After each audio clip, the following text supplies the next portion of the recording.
Hi everyone, I welcome you all to the another lecture of this series. Today we will be covering about the major nutritional functions of lipids. Lipids के नाम से usually हम घबरा जाते हैं, हम डरते हैं बहुत ज्यादा। घी ज्यादा नहीं खाना है, फैट्स ज्यादा नहीं खाना है। लेकिन अगर हम पुरानी नॉलेज की बात करें, है ना, पहले घी लोग भर भर के खाते थे। दाल है, उसमें घी है, रोटी है, उसमें घी है। ठीक है। ऑल्दो उनकी फिजिकल आउटपुट भी तब बहुत अलग थी, उनका वो मशक्कत मेहनत वाले लोग थे। But still, despite from all the side effects, all the इसने बहुत मतलब लिपिड को भयानक समझा जाता है, घी ऑयल को भयानक समझा जाता है। Apart from all the side effects, lipid is essential component of are diet. अब ऐसा क्यों है? आपने पुराने बुजुर्गों को कहते हुए सुना होगा कि साग ऐसे नहीं खाना है। सर्दियों में साग खाते हैं, ऐसे नहीं खाना है, खुश्की करता है, इसमें घी डालो बहुत सारा। गाजर का हलवा बनाएंगे सर्दी में, इसमें वो घी में ही बनेगा। Why it is so? Although there are no any written manuscript, I don't no कि अगर होंगे भी, बट यस, लिपिड हमें लेना डाइट में बहुत ज्यादा जरूरी है, लेकिन बैलेंस्ड अमाउंट में। आजकल तो सेडेंटरी लाइफस्टाइल हो गया है, बहुत ज्यादा लिपिड्स हम कंज्यूम नहीं कर सकते। बैलेंस्ड अमाउंट में लिपिड हमें लेना चाहिए। क्यों? क्योंकि जो फैट सोल्यूबल विटामिन है ए डी ई के, वो हमें नहीं मिलेगा। और 90% ऑफ जो डाइटरी लिपिड्स है, जो ट्राइएसाइल ग्लिसरोल्स है, वो भी कॉन्सेंट्रेटेड सोर्स है फ्यूल का बॉडी के लिए at the time of crisis. जब हम व्रत करते हैं, अब तो व्रत पता नहीं, आई डोंट नो, करते होंगे, जब हम रोजे रखते हैं, हम व्रत करते हैं, है ना, and in very unfortunate circumstances, in term, in accidents, in burns, जब आपको खाना नहीं मिल रहा है, तो yes, these lipids they are the concentrated source of fuel to the body. Alright. और इसमें भी ह्यूमन बीइंग्स कुछ लिपिड्स सिंथेसाइज कर सकते हैं, ठीक है, लेकिन कुछ लिपिड्स हमें लगातार डाइट के साथ लेना बहुत ज्यादा जरूरी है। और जो फैटी एसिड माने लिपिड्स हम डाइट के साथ लेते हैं, उसको हम कहते हैं essential fatty acid. Why they are essential? Because essential इसीलिए they can not be synthesized in our body. अगर ये हमारी बॉडी में ही बनते होते तो हम इनको एसेंशियल नहीं कहते। ये हमारी बॉडी में नहीं बन रहे हैं, इसलिए हम इनको एसेंशियल कह रहे हैं। इसमें दो है मेजरली। एक है लिनोलेइक एसिड। लिनोलेइक एसिड हमें मिलता है सनफ्लावर ऑयल में, है ना। लिनोलेइक एसिड हमें मिलता है सोयाबीन ऑयल में। तो ये इसके इंपॉर्टेंट सोर्सेज हैं। Next is linolenic acid. Linolenic acid हमें ये मिलेगा फ्लैक्स सीड ऑयल में। लिनोलेनिक एसिड हमें मिलेगा सोयाबीन ऑयल में भी होता है। सोचो कितना इंपॉर्टेंट है। सोयाबीन ऑयल पहले पुराने जमाने में खाया जाता था, अब कोई नहीं खाता है ना। And mustard oil, mustard oil में भी मिलता है। अब मस्टर्ड ऑयल में भी बीच में हमने रिफाइंड ऑयल ज्यादा खाना शुरू कर दिया था, बिकॉज मस्टर्ड ऑयल में आर्जिमोन मैक्सिकाना की मिलावट की गई थी। तो इससे क्या हुआ था कि ड्रॉप्सी नाम की बीमारी आ गई थी।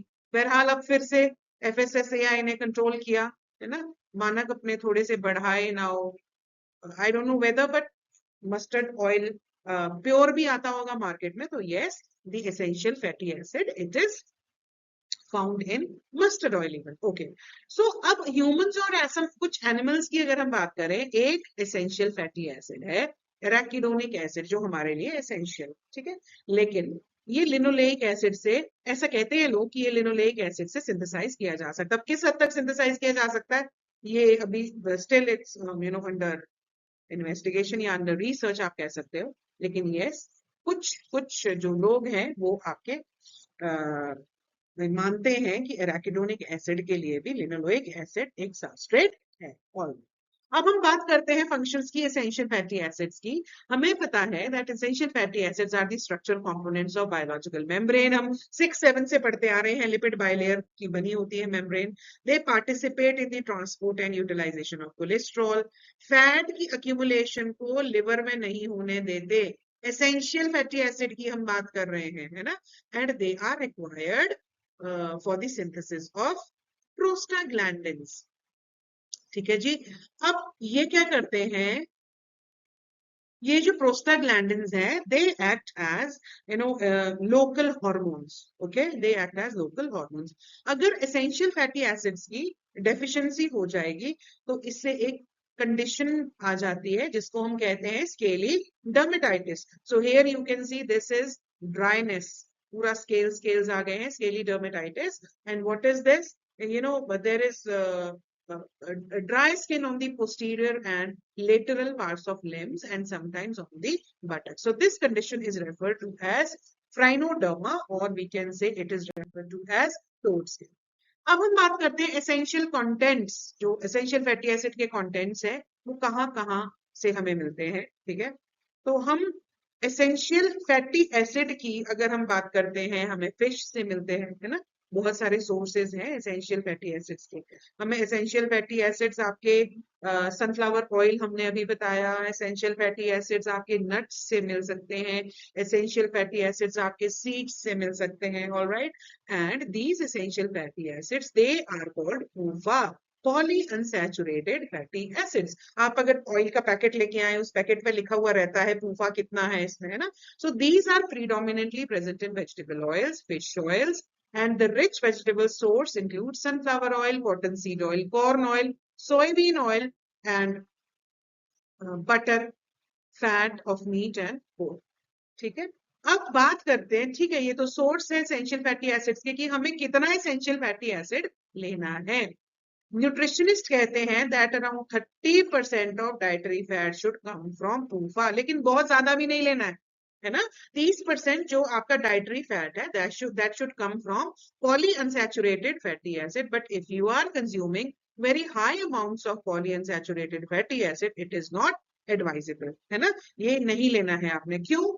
क्योंकि फैट्स की हो जाती है ऑटो ऑक्सीडेशन. अगर आप फैट्स लेते हो बहुत ज्यादा, फिर आपको इनको कंबाइन करना पड़ता है एंटीऑक्सीडेंट्स के साथ. इसीलिए आप आजकल देखते हो ऑयल के पैकेट्स में लिखा होता है added vitamin A, E, D, है ना. उसमें ऑलरेडी ऐड किया रहता है वो सारे विटामिन. ठीक है, ताकि ऑटो ऑक्सीडेशन ना हो सके. तो yes, 30% of dietary fat should be come from essential fatty acid, but आपने बहुत ज्यादा एसेंशियल फैटी एसिड नहीं लेने. अब हम बात करते हैं कि ओमेगा 3 फैटी एसिड जो हमारे लिए बहुत अच्छे माने जाते हैं. So they are omega 3 and omega 6 fatty acids. They are long chain polyunsaturated fatty acids which contain double bonds at the third and sixth carbon. जब हम लिपिड की क्लासिफिकेशन पढ़ेंगे तब उसमें हम सारा ये कवर करेंगे. ओके, इसका एग्जांपल जैसे लिनोलेनिक एसिड हमने अभी बताया, DHA, EPA and arachidonic acid. अब ये क्या करते हैं? ये कोलेस्ट्रॉल को लो करते हैं. जब कोलेस्ट्रॉल लेवल लो हो जाएगा हमारी बॉडी में, ठीक है, तो ब्लड प्रेशर का रिस्क कम होगा, थ्रोम्बोसिस का रिस्क कम होगा. ठीक है, कोरोनरी हार्ट डिजीज को भी कम कर देंगे, है ना. क्योंकि अगर ये एसेंशियल फैटी एसिड्स हमारी बॉडी में ठीक रहेंगे. ठीक है, and they also develop the brain development in the infants. Alright, next is the trans fatty acid. जितने भी ट्रांस फैटी एसिड्स हैं इसमें डबल बॉन्ड्स होते हैं. ठीक है, they have double bonds and they are formed during the partial hydrolysis of vegetables oil. ये ज्यादातर फूड इंडस्ट्री में यूज होते हैं क्योंकि इनका ऑटो ऑक्सीडेशन नहीं होता, इनकी ज्यादा अच्छी शेल्फ लाइफ होती है. ठीक है, लेकिन ये सेहत के लिए बिल्कुल भी अच्छे नहीं है. ये क्या है? बैड कोलेस्ट्रॉल आप कह सकते हो इनको. इससे क्या बढ़ जाता है हमारा? Bad cholesterol. Alright, they increase the LDL, low density lipoprotein. क्या होता है? Bad cholesterol and decrease the HDL. इसीलिए क्या होता है? आथेरोजेनेसिस रिस्क या हार्ट डिजीज. आपकी आर्टरीज जो हैं इस लो डेंसिटी लिपोप्रोटीन से ब्लॉक हो जाती है. इसीलिए trans fatty acid should be avoided in diet. There is a big no for the consumption of trans fatty acid. Alright, अब हम बात करते हैं कि कोलेस्ट्रॉल न्यूट्रिशन में क्यों जरूरी है. जितने भी आपके एनिमल फूड्स हैं, एनिमल फूड्स आपके हाई होते हैं कोलेस्ट्रॉल, है ना. ये आपके कोलेस्ट्रॉल में हाई होते हैं. ठीक है, मतलब रिच सोर्स होते हैं कोलेस्ट्रॉल का. वैसे use of dietary cholesterol on plasma cholesterol is less important than the amount and type of fatty acid consumes. ये वाला जो पॉइंट है ये हम मेटाबॉलिज्म के टाइप में क्लियर करते हैं. ठीक है, कि आपका ऐसा नहीं है. कोलेस्ट्रॉल लेना भी थोड़ा बहुत अमाउंट में के लिए जरूरी है. ठीक है जी. सो अब अगर हम कोलेस्ट्रॉल की बात कर रहे हैं ना कि क्यों इंपॉर्टेंट है, सबसे पहले तो फ्लूइडिटी बनाता है ये मेम्ब्रेन की। अब ऐसा नहीं है कि बहुत ज्यादा लेना है ना, it is important to maintain the fluidity of membrane. Okay, it acts as a raw material for the synthesis of many hormones such as cortisol, such as aldosterone, estrogen, testosterone. इसके लिए ये आपका इंपॉर्टेंट सोर्स है, ठीक है. तो इसीलिए जरूरी है कोलेस्ट्रॉल भी लेना. Now requirement of dietary fat. अब फैट की रिक्वायरमेंट मौसम के हिसाब से, रीजन के हिसाब से हर जगह अलग अलग है.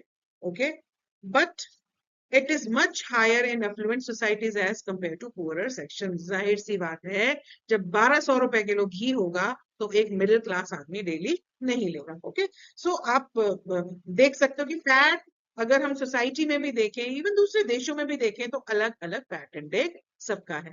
अब 20 to 30% हमें डेली कैलोरी रिक्वायरमेंट में फैट होना चाहिए, जिसमें 50% पॉली अनसैचुरेटेड फैटी एसिड है.